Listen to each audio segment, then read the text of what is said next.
Well, welcome to video 3 of How to Adult about your aptitude. So I'm going to have a really exciting time with you talking about my experiences using personality type to help people clarify their career direction. So the key truth that we must understand when we talk about aptitude is that we all have a unique place in the world. What I mean by that is that we don't want to go around looking at other people's success and think, oh, you know what, I also want that, I also want this, and try to chase their success. Because that's a very fruitless journey. You're going to find that you're going to try very hard and you're not going to become that person that you're hoping to be, at least have that level of income. Because when we look at somebody's place in the world, we mean that everybody has a special calling, I would say, right? A special vocation they have in this world, and so we have to understand that uniqueness about ourselves, rather than trying to make ourselves carbon copies of other people. I know many young people face this issue where they always look at, the A students, they go to the banking industry because the banking industry makes the most, so I want to be there. But I can tell you that there are a lot of bankers out there that are very unhappy because they simply followed this logic and they end up leaving their careers halfway anyway. Or maybe they become lawyers and they find that hours are too long and they don't really enjoy the work at all. So this is what happens when we try to conform to what society wants us to be. But instead, I think we must understand that you have a unique place in this world, and the truth is that whatever you do and whatever you do well in, you will definitely be compensated well in it as well. So that's what we want to do, right? To really find out what you are uniquely gifted to do. So let me just share my story and how I got started, and perhaps I hope that you can glean a few lessons from my sharing as well. So I graduated in 2009, and by the time I thought to myself, you know what, I want to start a business. I don't want to go out to be employed. I don't think I will enjoy being employed because in my internship experience, I was working in an accounting firm. I hated it. And partly because I was an intern as well. The only thing they made me do was to photocopy paper and also do some simple PowerPoint slides. That was pretty much the most difficult thing I had to do. Right? So it was very dreary as a job. And I thought, you know what, I want to start my own business. And when I graduated from SMU, I thought to myself, what kind of business can I start? There's so many businesses out there, and I thought, okay, I learned that you must follow your passion. So what am I passionate about? I thought, okay, I like travel, so I should start a travel business. Okay, so that's how I got started, and it was not a good idea, of course, because the travel industry, as I found out later, will be really competitive. So I decided to start doing travel. Right, so I started doing travel with two other partners who started with me. We were doing luxury travel to the Himalayas. So that's really difficult to sell because most people associate Himalayas with mountain climbing, a very arduous trekking. Nobody thinks about luxury when they go to the Himalayas. So how do you sell a product like that? I think that was the difficult part. But that was when I first discovered my ability to connect with people and talk to people. So when we couldn't find sales or didn't know how to start a business, we just went around knocking on doors, talking to our professors in university, going on the streets to talk to strangers, going to Nata's airfare to sell our product to people. All these things made me realize, hey, actually I can connect with people rather well. Maybe I should go and do sales. So after 1.5 years and this thing didn't work out, our partners and I split ways. And I went to a bank to start on a sales journey. That time a friend of mine advised me not to go ahead and say that you're not really the sales type. I didn't really believe her. I didn't buy that. So I decided to go ahead to join this bank to start selling. So I went through 2 months of training. They taught me about financial products. They taught me about insurance products, forex, foreign exchange products, so on and so forth. And I came out into a branch and started doing sales after 2 months of training. So that was after all that training, and I was given 400 clients to follow up on. So that was a difficult journey for me. So I think when I entered the industry, I started selling and started talking to people, I realized that I'm not actually very gifted at selling. I'm actually very gifted at teaching people because clients will meet me up and I will explain to them about the product and they will listen to me and they were like, this is very good. And they'll say, let me think about it. And I thought, I'm not getting my sales. I mean, it's not that I was bad at it, but it was like I wasn't very good at it. And then at the same time, I saw some more senior bankers, they were like just selling like crazy. And I could tell that they were not even good at what they were selling. They didn't even know what they were talking about in terms of investments and insurance. But they were selling a lot. And I thought to myself, like, hey, wait, there's something wrong here. I know my stuff really well. I studied properly. I made sure I gave my clients the right information. And I realized that just because you can educate people well doesn't mean you can sell well. And so there was a distinction I made, and I realized something from there, that if you are called to do something, you're gifted to do something, right, it becomes some sort of an ease to you. That there's a certain ease to it, there's a certain natural way of doing, expressing yourself as you are doing it. So I realized I was very natural at teaching people. I wasn't natural at selling to people, right? So I decided, you know what, since I like teaching people so much, I should go and teach. Okay, so that's how I started applying for a teaching job, and I ended up in Ngee Polytechnic as a lecturer. The teaching journey was amazing. I love teaching younger generations. I believe many of my students that time were all graduated and working now already, right? And I enjoyed it a lot. Yeah, I enjoyed educating them, making the lessons relevant, making them fun, engaging the students, talking to them, perhaps sometimes dealing with their challenges as well in life. I saw in myself a gift, right, to teach, because it was so easy for me to do it. And I was doing it so well, but yet the administrative part of the job, I wasn't doing so well. But eventually after 3 years, I decided, you know what, it's enough. I want to come out and try something else.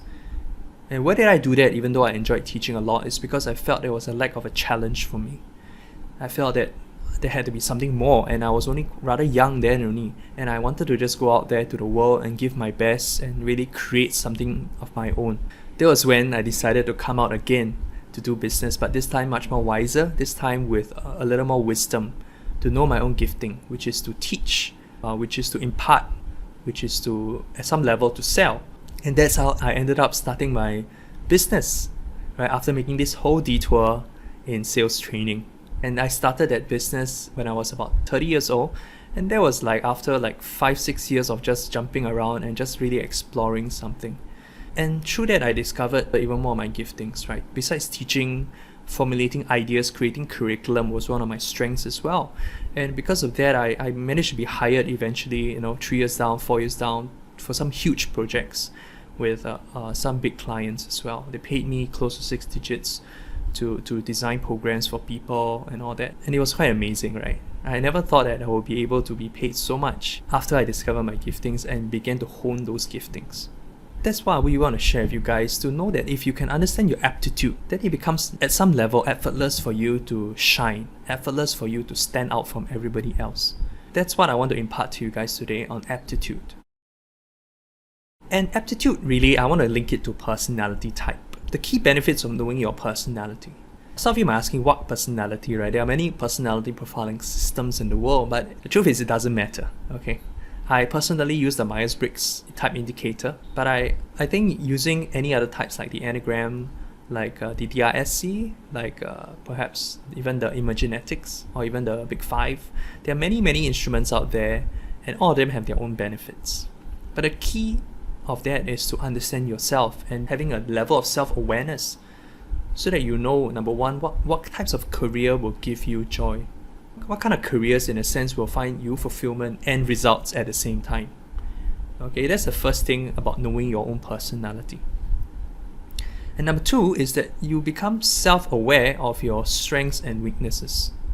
For myself, right, in the end, I realized that I would love teaching a lot. I love imparting, I love interacting with the students, but I hated the admin work at the back. Okay, I hated that I had to mark every paper, have to key down everything in the admin, and I was always so bad at it.